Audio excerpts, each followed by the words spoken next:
Meu nome é Norma. Eu me ligo na foda.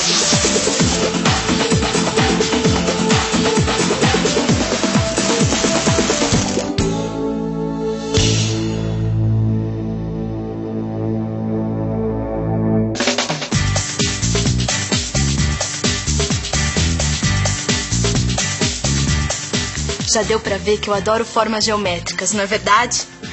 Pois é, eu não consigo me controlar. Todo dia eu acordo pensando em geometria. E hoje eu acordei com o seguinte pensamento: tudo que eu tenho aqui é cheio de linhas retas. Até isso aqui, olha. De longe, até parece uma linha curva. Mas de perto, só tem retas, retas, retas, retas. O mundo tá cheio de linhas curvas. Eu, por exemplo, tenho uma curva bem bonitinha aqui. Tenho um círculo nos olhos. Até o Platão gostava de curvas. Lembra dele? O Platão é aquele grego antigo que se amarrava nos sólidos regulares. O tetraedro, o hexaedro, que é o cubo. O octaedro, que tem 8 lados iguais. O dodecaedro, de 12 lados. E o icosaedro, de 20 lados. Esses sólidos são regulares porque têm todos os lados, as arestas e os vértices exatamente iguais. Pois o Platão dizia que quanto maior o número de lados, mais perfeito era o sólido. O sólido regular que tem mais lados é o icosaedro. São 20 lados iguais. O Platão também considerava que o mundo era perfeito. Nesse caso, o mundo deveria ter a forma de um icosaedro, certo? Errado. Para o Platão, o sólido perfeito, como o mundo, teria que ter um número infinito de lados. E o sólido com um número infinito de lados é a esfera. Portanto, para o Platão, o mundo só podia ser uma esfera. Viu só? Usando o raciocínio, Platão chegou à conclusão que a Terra teria que ser redonda séculos antes de Cristo. Redonda. Como uma laranja. A laranja tem mais ou menos a forma de uma esfera. Você já imaginou se a laranja tivesse a forma de um tetraedro? Vamos tentar? Aí, ó. 4 laranjas formaram um tetraedro. Tetra o quê? Tetraedro.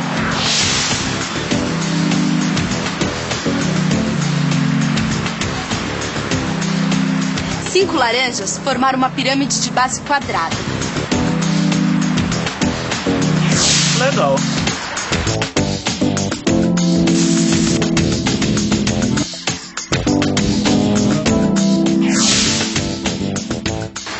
Que tal a gente usar as esferas para fazer sólidos platônicos, colocando a mão na massa? Vamos fazer?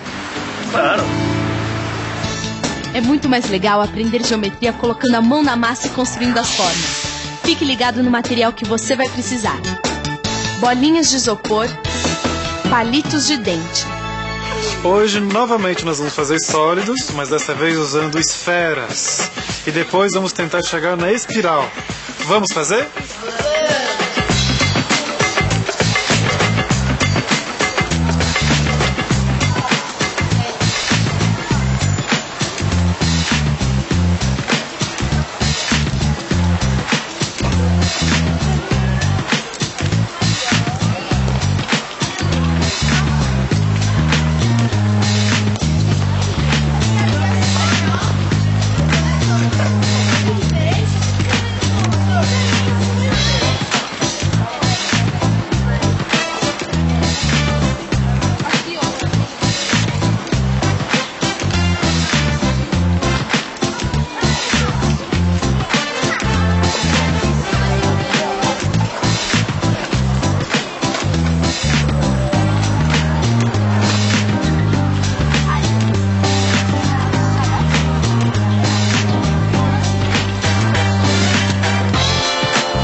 Essa é a relação das esferas com sólidos platônicos é o maior barato. Mas tem uma coisa que eu não consigo tirar da cabeça. Sabe qual é? A espiral. Existem algumas estruturas dentro do corpo humano que são encontradas a forma espiralada, como por exemplo a cóclea, que é a parte da audição, que em mamíferos é específico serem espiraladas, porque é uma questão de redução do espaço físico para melhor eficiência.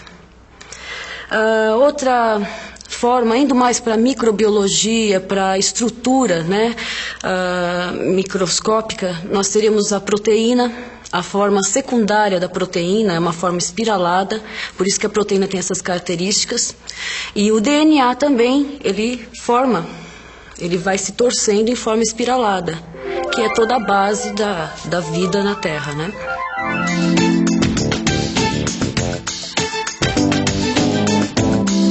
Se a espiral está presente até no nosso DNA, com certeza tem um jeito de desenhar essa figura a partir das formas que a gente já conhece bem. Você não acha?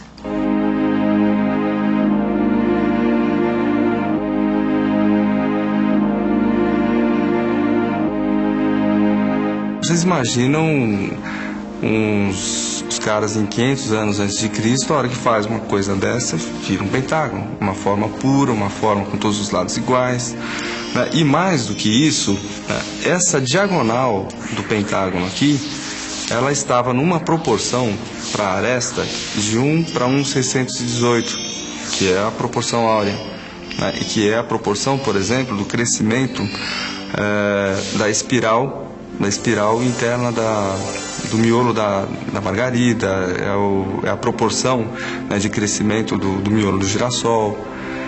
Quer dizer, eles descobriram que no pentágono estava lá, né, inscrito nessa forma, né, exatamente a proporção que coordenava um monte de coisa na própria natureza. Se desde a antiguidade as pessoas já sabiam fazer espirais, a gente pode construir essas formas usando as nossas mãos.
Vários animais a gente encontra a forma espiral, como por exemplo alguns moluscos, né? A maioria dos moluscos que possuem concha, eles têm formato espiralado, a formação da concha é espiralada, né? Um exemplo que vem desde da época do Cretáceo, que é o exemplo do Nautilus, que é um molusco antigo, um molusco fóssil. Essa espiral está parecendo com alguma coisa que eu já vi antes. Peraí, deixa eu usar um pouco a minha imaginação. O que aconteceria se eu tivesse uma segunda espiral? E se essa segunda espiral fosse o contrário da primeira?